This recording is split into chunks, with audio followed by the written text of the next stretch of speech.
Brought to you by KR Mangalam University. We provide you the platform to turn your dreams into reality. Give wings to your aspirations with KR Mangalam University. इन सभी विषयों पर हमने party में भी बात करी। Party की तरफ से भी हमें कभी पॉजिटिव रिस्पांस नहीं मिल पाया। इनफैक्ट अभी विधानसभा चुनाव के बाद हम पार्षदों की एक मीटिंग हुई जिसमें हमारी आम आदमी पार्टी के सभी बड़े बड़े लीडर्स मौजूद थे और ओपन प्लेटफॉर्म पे ये बोला गया कि जो निगम पार्षद अपनी पार्टी छोड़ना चाहता है, आम आदमी पार्टी छोड़ना चाहता है, वो बिल्कुल चले जाए। हम गाजे बाजे के संग उसको विदा करेंगे। दिल्ली नगर निगम में चुनाव तो 5 साल में एक बार होते हैं, लेकिन चुनावी हलचल जो होता है वो हर 6 महीने साल भर में देखने को मिल जाता है। कभी मेयर के नाम पे, कभी समस्याएं, कभी आम आदमी पार्टी, कभी बीजेपी में लड़ाई, सदन में हंगामा, ये सारी चीज़ें पूरा दिन, अभी 2.5 साल हुए हैं इस निगम को, लेकिन ये देखने को मिलता है। और इन्हीं चीज़ों से ऊब कर आम आदमी पार्टी को एक और तगड़ा झटका लगा है। जी हाँ, 15 निगम पार्षद आम आदमी पार्टी को छोड़कर नई पार्टी बनाए हैं और वो लोग अपनी नई पारी शुरुआत करने जा रहे हैं। 15 लोगों में हौज खास वार्ड से कमल भारद्वाज इस समय हमारे पास हैं, जो ये पार्षद हैं हौज खास वार्ड से।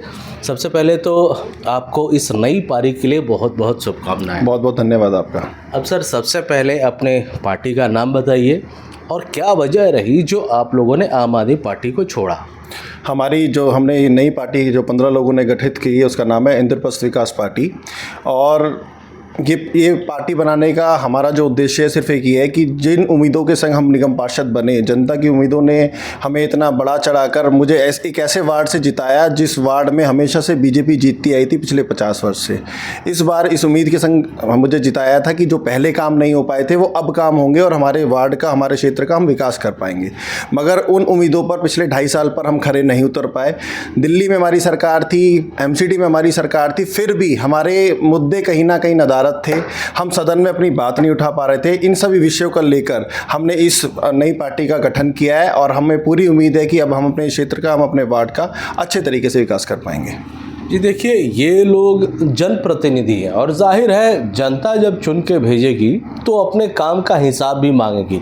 अब इनकी शिकायत ये है कि आम आदमी पार्टी में रहते हुए इनके काम नहीं हो रहे थे, डबल इंजन सरकार होने के बावजूद।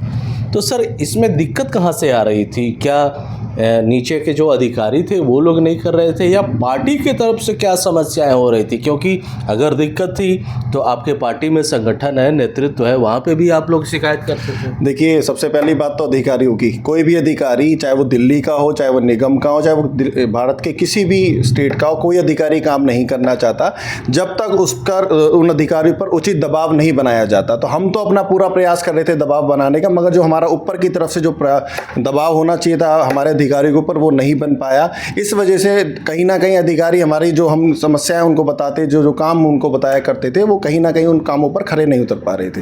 इन सभी विषयों पर हमने पार्टी में भी बात करी। पार्टी की तरफ से भी हमें कभी पॉजिटिव रिस्पांस नहीं मिल पाया। इनफैक्ट अभी विधानसभा चुनाव के बाद हम पार्षदों की एक मीटिंग हुई जिसमें हमारी आम आदमी पार्टी के सभी बड़े बड़े लीडर्स मौजूद थे और ओपन प्लेटफॉर्म पे ये बोला गया कि जो निगम पार्षद अपनी पार्टी छोड़ना चाहता है, आम आदमी पार्टी छोड़ना चाहता है, वो बिल्कुल चले जाए। हम गाजे बाजे के संग उसको विदा करेंगे। परिवार के अंदर अगर कोई नाराज़गी होती है या कोई परेशान होता है तो घर के बड़ों का ये काम होता है कि वो बैठकर उस बच्चे की समस्या को समझें और जहाँ तक उनके दायरे में वो बात है उस चीज़ का वो समाधान दें। मगर हमारे यहाँ पर उलट था, बिल्कुल निगम पार्षदों को बिल्कुल एक साइड किया हुआ था, उनसे कोई बातचीत नहीं हो रही थी, उनकी समस्याओं पर बात नहीं हो रही थी। जब ऊपर की लीडरशिप ही हमारी समस्याओं को नहीं सुनेगी तो लीडरशिप का क्या फ़ायदा है हमें? इन सब चीज़ों से परेशान होकर हम 15 लोगों ने एक निश्चय किया कि हम एक अलग पार्टी बनाएंगे और जो हमारे मुद्दों को उठाएगा, जो हमारे कामों को कराएगा, चाहे वो कोई भी दल हो सकता है आगे आने वाले समय में बीजेपी हमारी बात सुने या आम आदमी पार्टी हमारी बात सुने या कांग्रेस हमारी बात सुने, कोई भी दल जो हमारी बात सुनेगा हम उसका साथ देंगे। ये इन्होंने बहुत बड़ी बात कही। अब आम आदमी पार्टी में ये नहीं है, लेकिन इन्होंने कहा है कि जब ये अपनी समस्याओं को लेके जाते थे तो इनको पार्टी के तरफ से कहा जाता था कि आपको जाना है, मतलब कि किसी ने आप लोगों को रोकने की कोशिश नहीं कभी की। कोई प्रयास नहीं किया गया, किसी ने कोई समस्या भी समझने का प्रयास नहीं किया। दिल्ली सरकार और एमसीडी में सरकार होने के बावजूद भी इतनी समस्याओं से हम पिछले 2.5 साल में गुजरे कि आप समझ नहीं पाएंगे। एक तरफ तो जो एमसीडी का एक स्ट्रक्चर होता है, स्टैंडिंग कमेटी, वार्ड कमेटी अभी पिछले 6-7 महीने पहले हमारी बन पाई, उससे पहले स्टैंडिंग कमेटी हमारी अब तक नहीं बन पाई। तो एमसीडी तो फुल फॉर्म में वैसे ही नहीं आई थी, मगर जो सरकार में रहने के बाद भी जो चीज़ें हो सकती थी, जो चीज़ें आसानी से हो सकती थी, जो फंड आसानी से मुहैया हमें कराया जा सकता था, उन सब चीज़ों के लिए कहीं ना कहीं समस्या रही। और आपको ये बात बताते हुए मुझे बड़ी शर्मिंदगी हो रही है कि पिछले 2024 और 25 के अंदर सिर्फ 25 लाख रुपए बजट हम एक पार्षद को दिया गया। एक 25 लाख के बजट के अंदर पूरे साल में एक पार्षद कैसे अपने क्षेत्र का विकास कर पाएगा, कैसे वार्ड का अपने विकास कर पाएगा, कैसे अपने लोगों की उम्मीदों पर खरा उतर पाएगा। जब तक हम अपने वार्ड में, अपने क्षेत्र में, हम अपने वार्ड के विकास कार्य ही नहीं करा पाएंगे तो हम कैसे लोगों को बीच में जाकर हम अपने आप को फेस करेंगे। जिस तरह से आप बता रहे हैं कि पार्टी के तरफ से ध्यान नहीं दिया जा रहा था पार्षदों को लेकर, क्या ये कह सकते हैं कि दिल्ली से निकली हुई आम आदमी पार्टी अब दिल्ली राज्य को छोड़ करके भारत के अन्य राज्यों में, पंजाब या फिर कई जगह इतना इन्वॉल्व हो गई है कि अब उसे दिल्ली पर कोई ध्यान ही नहीं रहे? इसमें आपके शीर्ष नेतृत्व ही क्यों ना हो? देखिए, कोई भी राजनीतिक पार्टी होती है, अगर वो एक जगह सरकार बनाती तो वो अपने परिवार को बढ़ाने का प्रयास करती है, वो चाहे आम आदमी पार्टी हो, चाहे वो कोई भी पार्टी हो। परिवार बढ़े, मगर जहाँ से आप खड़े हुए हो, जिस प्रदेश से आप खड़े हुए हो, उस प्रदेश की राजनीति में भी उतनी आपको मजबूती से पकड़ रखनी पड़ेगी। अगर वहाँ पर हमारी पकड़ ढीली होती है तो हम बाकी स्टेट में कैसे रिप्रेजेंट कर पाएंगे। आज अगर दिल्ली के अंदर हमारी आम आदमी पार्टी की सरकार गई, भारतीय जनता पार्टी की सरकार आई, तो अब हम जनता को तो ये नहीं बता सकते ना कि बीजेपी ने क्या क्या किया, किस वजह से ऐसा हुआ। जनता को इससे कोई मतलब नहीं है। जनता को सिर्फ एक ये बात है कि कोई हमारे पास आता है, किसी भी इलेक्टेड रिप्रेजेंटेटिव के पास, तो उसका काम होना चाहिए।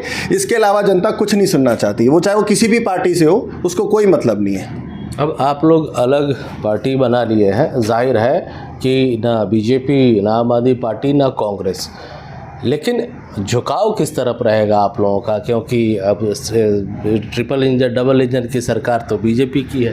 देखिए, झुकाव वाली बात सिर्फ एक ही है, मैं आपको बड़े खुले शब्दों में बता दूं, जो हम पार्टी, जो दल हमारा काम करेगा, हमारा उसके प्रति झुकाव होगा। क्योंकि जो जनता के प्रति हम जवाबदेह हैं, अगर हम काम कर पाएंगे तभी हम उनके प्रति जवाबदेह हो पाएंगे। हमारा किसी भी पार्टी की तरफ कोई झुकाव नहीं है। जो भी दल हमारे काम कराएगा हम उनके साथ रहेंगे।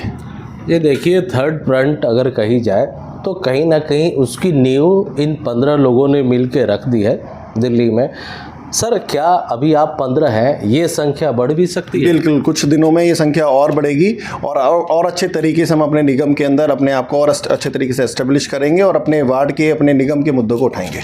अपने जो अभी फ़िलहाल 15 लोग हैं, क्या इस चीज़ का रिप्रेजेंटेशन जो होता है, ये दिल्ली के सीएम हो गए, एलजी हो गए, या फिर कई भी शीर्ष लोग हैं, क्या उन लोगों से भी मिलने की आप लोग? बिल्कुल, हम कुछ ही दिनों के अंदर हम माननीय एलजी से भी मिलेंगे, माननीय सीएम महोदय से भी मिलेंगे, अपनी बात रखेंगे, क्योंकि वो एक लोकतांत्रिक पद के ऊपर हैं। दिल्ली के जो उच्चस्थ पद है उन सब पर वो बैठे हुए हैं, तो हमारी जिम्मेदारी बनती है कि हम अपने क्षेत्र की बात उन तक पहुँचाएँ। अगर वो हमारी मदद करेंगे, हमारे क्षेत्र के विकास करने में मदद करेंगे, तो हम बिल्कुल उनको अप्रिशिएट करेंगे। बिल्कुल, तो ये है दिल्ली की थर्ड फ्रंट। देखिए, आम आदमी पार्टी जिस तरह से दिल्ली में रिकॉर्ड वोटों के साथ आई थी, लेकिन एक के बाद एक जिस तरह से उससे लगातार झटके लग रहे हैं, ऐसा लगता है आम आदमी पार्टी को काफ़ी नुकसान हो रहा है। और जिस तरह से इनका दावा है कि आने वाले दिनों में और भी निगम पार्षद टूट सकते हैं, आम आदमी पार्टी का फ्यूचर साफ नहीं है। लेकिन जिम्मेदारी इनकी जो है जनप्रतिनिधि है और जनता के कामों के लिए है। इसके लिए वो लोग किसी का भी स्वागत करेंगे जो भी इनका काम करके देगा। अमरदीप कुमार, दिल्ली तक।